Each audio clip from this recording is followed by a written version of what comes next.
వారు జన్మించిన కాలంలో ఆకాశంలో ఒక తార వెలిసింది. దాదాపుగా 2 సంవత్సరాల కాలం జ్ఞానులు బయలుదేరి యేసును చూడటాకొచ్చారు. అనగా యూదుల్లో నుంచి రోజు వస్తారు, ఆ రోజును చూడటాకొచ్చామన్నారు. నేనంటాను, ఆడికి రోజు లేడా? వారు ఏ దేశాల నుంచి వచ్చారో ఈ రోజు ఇరాన్ అనే దేశంగా పిలువబడుతుంది, పారసీక దేశం. ఇరాన్కి రోజు లేడా? యూదా బెత్లెహేముకి ఎందుకు వచ్చారు? అక్కడ వారికి రోజు లేడా? ఈ రోజు ఎందుకు? గమనించే మాట ఏమిటంటే, యూదా బెత్లెహేములో కన్యక గర్భముగా పుట్టేటువంటి ఈ రోజు దగ్గరికి వాళ్ళు ఎందుకు వచ్చారో తెలుసా? ఈ రోజు అందరికి రోజు, అన్ని దేశాలకి, అన్ని ప్రాంతాలకి రోజు. యేసురాజు, యేసురాజు, యేసే రాజు, యేసురాజు, యేసురాజు, యేసే రాజు, ఈసా ప్రజాపతి, క్రీస్తు రాజు, ఈసా ప్రజాపతి, క్రీస్తు రాజు. యేసురాజు, యేసురాజు, యేసురాజు, యేసురాజు, యేసురాజు, యేసురాజు. యేసు మహారాజుకు ప్రకటన గ్రంథంలో 19వ అధ్యాయం 16వ వచనంలో రాజులకు రాజును, యేసు వారి వస్త్రం మీద తొడ మీద ఏమి రాయబడిందో చూద్దాం.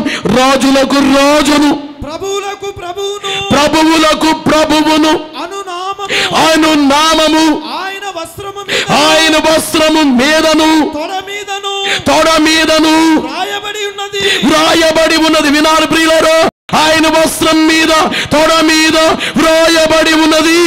ఇప్పుడు చెప్పండి, ఈ రోజు దగ్గరికి జ్ఞానులు వచ్చారో? ఈ రోజు దగ్గరికి గొర్రెల కాపరులా వచ్చారో? ఈవేళ అందరూ ఈ రోజు, ఏ రోజు? రాజులకు, ప్రభువులకు, ప్రభు దగ్గరికి అందరూ రావాలా? కొందరే రావాలా? ఈ లోకములు అందుకే క్రిస్మస్ పండుగ ప్రతి మనిషి చేయాలి. ఎవరు చేయలేదో వాళ్ళు అపరాధం చేస్తున్నట్లు. ఎందుకు? నీ కొరకు యేసు రక్తము చిందిస్తే నీవు ఇంకా పండుగ చేయలేదు. నీ కొరకు యేసు చనిపోతే ఇంకా నువ్వు పండుగ చేయలేదు. నీ కొరకు రక్తాన్ని ఇవ్వడానికి పరలోకానికి సింహాసనాన్ని విడిచిపెట్టి, మహిమను విడిచిపెట్టి, కిరీటాన్ని విడిచిపెట్టి నీ కొరకు, నా కొరకు ఈ లోకములో యేసు జన్మించారే. ఆయన దగ్గరికి నీవు రావా? ఎప్పుడు వస్తావు? నిన్ను నన్ను రక్షించడానికి ఎన్ని కోట్ల మైళ్ళ దూరాన్ని వస్తే నీవు ఆయన దగ్గరికి రాలేవా? టైం లేదంటారు కొందరు. అవును, నిన్ను నన్ను రక్షించడానికి దేవునికి టైం ఉంది, దేవుని దగ్గర రావటానికి మనకు టైం లేదు. ఈవేళ వేలాది మంది కావాలి వారులారా. ఈ లోకములో దేశం కొరకు చనిపోయిన వాళ్ళు ఉన్నారు, మంచోళ్ళు ఉన్నారు, కానీ యేసు లాంటి వారు లేరు. అందుకనే మేమంతా అనర్గళముగా చెప్పేది ఏమిటంటే, యేసు నమ్మండి, నీ పాపాలు పోతాయి. యేసు నీ పాపాల కొరకు రక్తం కార్చారు. యేసు దేవుడు. తరతరాలలో, యుగ యుగాలలో, జగ జగాలలో దేవుడు, దేవుడు, యేసు దేవుడు, మన దేవుడు, దేవుడు, యేసు దేవుడు. హల్లెలూయా, హల్లెలూయా, హల్లెలూయా, హల్లెలూయా, హల్లెలూయా, హల్లెలూయా, హల్లెలూయా, హల్లెలూయా. దేవుడు, దేవుడు, యేసు దేవుడు, మన దేవుడు, దేవుడు, యేసు దేవుడు.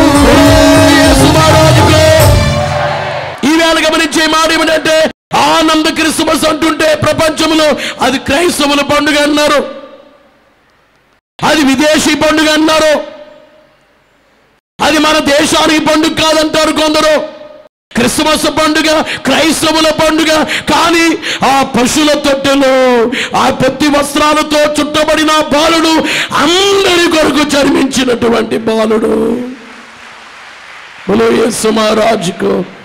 పల్లెయందు క్రిస్మస్, పట్నమందు క్రిస్మస్, పల్లెయందు క్రిస్మస్, పట్నమందు క్రిస్మస్, దేశమంత క్రిస్మస్, లోకమంత క్రిస్మస్, దేశమంత క్రిస్మస్, లోకమంత క్రిస్మస్.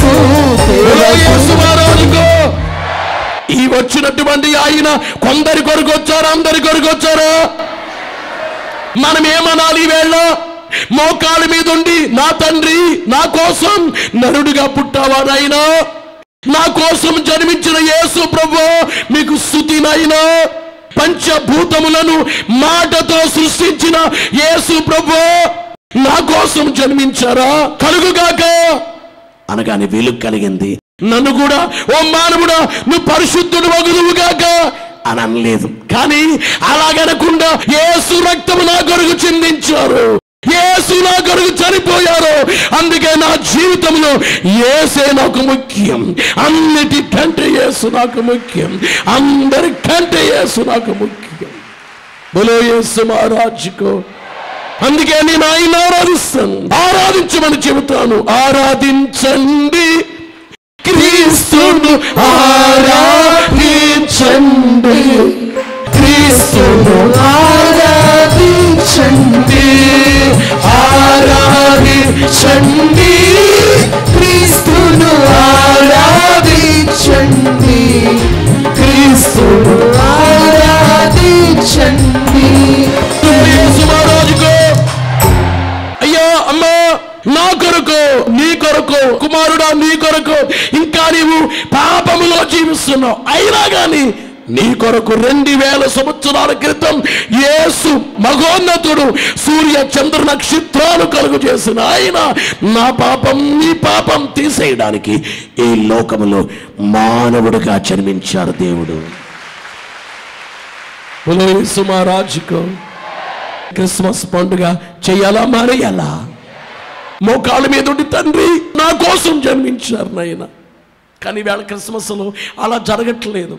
క్రిస్మస్ పండుగలు నామకార్థంగా సంతోషం వచ్చిందని డ్యాన్సులు వేసేసి అసలు వాక్యం లేకుండా నిజంగా మోకాళ్ళ మీద ఉండి నా కోసం జన్మించిన తండ్రి మీకు స్తోత్రములదే క్రిస్మస్ ధ్యానం. నా పాపాలు తీసేయడానికి జన్మించారు. ఎవరు నా పాపాలు తీయలేరు. ఎందుకంటే ప్రవక్తలైన పాపులే, దైవజనులైన పాపులే, ఎంత పాస్టర్లైన పాపులే, దేశం కొరకు చనిపోయినోడు పాపులే. కానీ మీరు పరిశుద్ధుడు. అందుకే గబ్రియేలు దేవదూతే మరియతో చెప్పిన మాట ఏమిటంటే లూకా సువార్త 1వ అధ్యాయం 35వ వచనంలో పుట్టబోవు శిశువు పరిశుద్ధుడై దేవుని కుమారుడనబడును. వినాలి ప్రియులారా, పుట్టబోయే శిశువే పరిశుద్ధుడు. నా కోసం పరిశుద్ధుడు జన్మించారు, నా కోసం పరిశుద్ధుడు భూలోకములో జీవించారు. ఒక మంచి వ్యక్తి చెడ్డవాళ్ళ మధ్య ఉండాలంటే ఎంత కష్టమవుతుంది? ఆ పరలోక దేవుడు పాపుల మధ్య ఎలా ఉండాలండి? పాపుల మధ్య ఎలా సంచారం చేయాలి? దుర్మార్గుల మధ్య ఉండడం ఎంత కష్టం? మీ ఇంట్లో వాళ్ళందరూ భయంకరమైన వ్యక్తులై నువ్వు ఉండగలవా? ఇంట్లో నీవేమంటావు? ఇంట్లోంచి బయటకు వెళ్ళిపోతే మంచిదంటావు. మీ ఇంటి పక్కోళ్ళే సరిగ్గా లేకపోతే ఆ ఇల్లు అమ్మేసి ఇంకో ఇల్లు ఇంకో చోట కొనుక్కోవాలనుకుంటావే. కానీ ఈ పాపలోకంలోకి అంతటి దేవుడు భూలోకానికి రావడం ఎంత ప్రేమ! ఆయన ప్రేమనికి వివరించడానికి సరిపోద్ది ఆయన ప్రేమ. అలాంటి యేసుని నీవు నమ్మవా? అలాంటి యేసుని బట్టి పండుగ చేసావా? అలాంటి యేసుకి నిజమైన ఆరాధన చేసావా? మోకాళ్ళుని నిజంగా మనస్ఫూర్తిగా నా కోసం జన్మించిన దేవా మీకు స్తోత్రములు, స్తోత్రములు నాయనా. దేవా దేవా దేవా దివినున్న దేవా, దేవా దేవా దేవా దివినున్న దేవా, పావన స్తోత్రము పరలోక దేవా, దేవా క్రిస్మస్ పండుగ ఎప్పుడు చేయాలి? మనకందరికీ మోక్షాన్ని ఇవ్వడానికి యేసు జన్మించారు. మోక్షం ఇవ్వడానికి, నిత్య జీవాన్ని ఇవ్వడానికి. నువ్వెప్పుడు యేసు దగ్గరికి వస్తావు? నీ కుటుంబం యేసు దగ్గరికి ఎప్పుడు వస్తారు? నువ్వు రాకుండానే నీ జీవితాన్ని చాలించేస్తావేమో. కొందరు అనారోగ్యంతో చనిపోతున్నారు, వాళ్ళందరూ యేసు దగ్గరికి వచ్చారా? కొందరు జమీందారులు, డబ్బున్న వాళ్ళు, కోటీశ్వర్లు, ధనవంతులు, కుబేర్లు ఉన్నారు.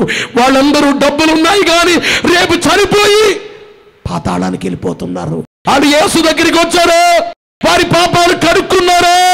అందుకనే మనం ఏం చెయ్యాలంటే అందరికీ యేసు వారి దగ్గరికి రమ్మని వాళ్ళు ఏమనుకున్నా కానీ, అయ్యో నీ కొరకు రక్తం చిందించారు, యేసు జన్మించారు, రా రమ్మను చూనాడు నిన్ను ప్రభు యేసు, రమ్మను చూనాడు నిన్ను ప్రభు యేసు, వాంఛాతుతను కరము చాచి రమ్మను చూనాడు. ఇలా వినాలి ప్రియులారా, నా పాపం నీ పాపం ఆయన పరిశుద్ధమైన రక్తముతో కడిగి వేయాలని, ఈ లోకములో రక్తము చిందింపకుండా పాపాలు పరిహారము కావు గనుక బలి వేయబడ్డానికి అనేకమైన గ్రంథాల్లో దేవుడు వచ్చి యజ్ఞం అవుతారు, దేవుని బలి ద్వారా పాపాలు పరిహారం అవుతాయని చెప్పి ఎన్నో చోట్ల రాయబడింది. అది క్రీస్తులో నెరవేరింది. యేసువారు వచ్చి రక్తము చిందించారు. గనుక గమనించేటువంటి మాట ఏమిటంటే, యేసు శ్రమ పొందవలసిన పని లేదు, కానీ నా శ్రమ ఆయన మీద వేసుకున్నారు. నా పాప భారం యేసు మీద వేసుకున్నారు. ఆయనకి భారం లేదు, కానీ నా పాప భారం ఆయన ఎత్తుకున్నారు. నా వ్యాధి భారం ఆయన ఎత్తుకున్నారు. నా శిక్ష భారం ఆయన ఎత్తుకున్నారు. ఎత్తుకోపోతే లేదు ఆయనకి. అంతేగాని యేసు ప్రభువే శ్రమ పొందారు. ఎందుకు పొందారు శ్రమ? ఎందుకు చనిపోయారు? ఎందుకు గాయాలు పొందారు? ఎందుకు కొరడా దెబ్బలు తిన్నారు? అది చేయడానికే వచ్చారు కదా. కలవరిగిరిపై యేసు వారు వేలాడింది ఎందుకు? రక్తము చిందించడానికి. కుమార్తె, కుమారుడా, యేసు వారు సింహాసనాన్ని విడిచిపెట్టి, మహిమను విడిచిపెట్టి రిక్తునిగా వస్తే ఆయన దగ్గరికి ఇంకా నువ్వు రాలేదేమో. యేసువారు అక్కడి నుంచి నీవు కావాలి, నిన్ను రక్షించాలి అని వస్తే నీవేమో నాకు యేసువారి కంటే కులం నాకు కావాలి, మతం నాకు కావాలి, నా జాతి నాకు కావాలి, నా గౌరవం కావాలంటున్నావేమో. తప్పు కదా? యేసువారి కంటే ఈ పాప నీచ కార్యాలే నాకు ముఖ్యం అంటున్నావేమో. ఈ వ్యభిచార జారత్వమే నాకు ముఖ్యం. అంతేగాని యేసు నా కొరకు రక్తం కాచారు, నా పాపాల కొరకు నేను ఒప్పుకున్నాను, ఇక నేను పాపిగా ఉన్నాను, పరిశుద్ధునిగా ఉంటాను. ఆయన సిలువ వ్యర్థం చేస్తావా? చేతు నిండా వజ్రాలు పెట్టుకుని ఎవరైనా సముద్రంలోకి విసురుతారా? తెలుగు తక్కువ వాడైనా చేస్తారా? ఈవేళ యేసు సిలువ, యేసు రక్తం, యేసు కార్యం నువ్వు గమనించలేకపోతున్నావేమో. జాగ్రత్త. క్రిస్మస్ చేద్దాము. క్రిస్మస్ నీ కుటుంబ సమేతంగా. నా తండ్రి నా కోసం ఉయ్యాలో నరుడుగా పుట్టెను ఉయ్యాలో అని అందాము. ఈవేళ ప్రపంచంలో 70% 170 మంది యేసుని నమ్మరు. ఎక్కడికి వెళ్ళా నీకు మనశ్శాంతి ఉండొచ్చు. పార్కులోకి వెళ్తే నీకు మనశ్శాంతి వస్తుంది. చెట్ల మధ్య తిరుగుతుంటే క్షణిక ఆనందం, ఆ మనశ్శాంతి రావచ్చు, కానీ పాపం పోదు. పాపం పోవాలంటే ఖచ్చితంగా జీవితంలో పాపుల కొరకు రక్తం కాచిన యేసు దగ్గరికి ప్రతి ఒక్క వ్యక్తి రావాల్సిందే. యేసు రక్తంతో నీ పాపాలు కడుక్కోవలసిందే. కడుక్కోనంటావా? నీ ఇష్టం. నాకు వద్దంటావా? నీ ఇష్టం. కానీ దేవుడు నిన్ను వద్దనలేదు, నన్ను నిన్ను కావాలన్నారు. కానీ వేళ భయంకరం ఏంటంటే నాకు యేసు వద్దని అన్నావు. యేసు వారేమో నా పిల్లలారా నాకు కావాలి. యేసు రక్తం ప్రతి పాపము నుండి పవిత్రునిగా చేసి ఆ రక్తం ఇచ్చేసాను మీ కొరకు, కానీ మీరు రాలేదు. మీ ఇష్టం. అంతేగాని దేవుడు నిన్ను బలవంతంగా లాక్కుని రారు. నీ ఇష్టం. వస్తావా? నా ప్రేమ తెలుసుకుని రా, తెలుసుకోవా? కానీ ఆ రక్తంతో కడగబడకపోతే నువ్వు తర్వాత నరకములో కోటాను కోట్ల సంవత్సరాలు, అంతము లేని సంవత్సరాలు నీవు ఇంకా కాలుతో ఉండాలి. నీవు అలా కాలకూడదని నాకు నా రక్తం ఇచ్చాను. అలా కాలకూడదనే పని అయిపోయాను, సిలువేయబడ్డాను. ఇప్పుడు చెప్పాలి ప్రపంచంలో, అయ్యా యేసు ప్రభువారు ఎందుకు వచ్చారంటే కష్టాల్లో ఉన్న వారిని ఆదరించడానికి వచ్చారు అనే మాట నువ్వు చెబుతున్నావు. అది కాదు, కష్టాల్లో ఉన్న వారిని ఆత్మరూపిగా ఉండి ఆదరించగలరు. శ్రమల్లో ఉన్న వారిని ఆత్మరూపిగా ఉండి ఆదరించగలరు. పరలోకాన్నించే ఆదరించేయగలరు. లేకపోతే ఓ పాస్టర్ గారిని పంపించి ఆదరించేయగలరు. ఒక దేవదూతని ఇంటికి పంపించి నిన్ను ఆదరించగలరు. కానీ ఎందుకు జన్మించారంటే పరిశుద్ధమైన రక్తము లేకపోతే ఈ మనిషి పాపాలు కడగబడవు కనుక ఆ రక్తాన్ని ఇవ్వడానికి, సిలువ వేయబడ్డానికి యేసువారు వచ్చారు. యేసు మహారాజుకు క్రిస్మస్లో సిలువ కనిపించాలి. క్రిస్మస్ పండుగలో సిలువనాథుడు కనిపించాలి. తొట్టిలో ఉన్న యేసు బాలుణ్ణి చూస్తుంటే సిలువలో ఉన్న యేసు గుర్తు రావాలి. అందుకే అయ్యగారు ఆ తొట్టిలో ఉన్న యేసు బాలుని చూస్తూ ముందు నాకు సిల్వ భారంబు మోయవలసి, ముందుకి సిల్వ భారము మోయాలి. మీరు చిన్ని బాలుడా, చిన్ని చిన్ని చేతులు, చిన్ని చిన్ని కాళ్ళు, మనుషులు సృష్టించిన మీరు మనిషిగా వచ్చారా? ముందు నాకు సిల్వ భారంబు మోయవలసి, ఉన్న భారంబు నీ మీద ఉన్నదనియు. ఆ తొట్లో ఉన్నారు కానీ ఎంత భారం మీద ఉందో ఎరిగియు నన్ను ఎరుగని నరుని పగిది పండియాడుచుంటివా పశువులతోటే,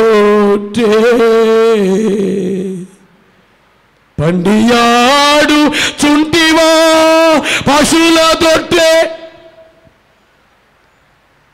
ఎంత కాలము నుండియో ఎదురు చూచుచున్న భక్తుల బృందంబు ఉద్ధరింప భూని మరియమ్మ గర్భాన పుట్టినావా. వేళ మానవ జీవితాలు ఎట్లా ఉన్నాయంటే యేసు ఇచ్చిన రక్షణ ఇంకా కొంతమంది పుచ్చుకోలేదు.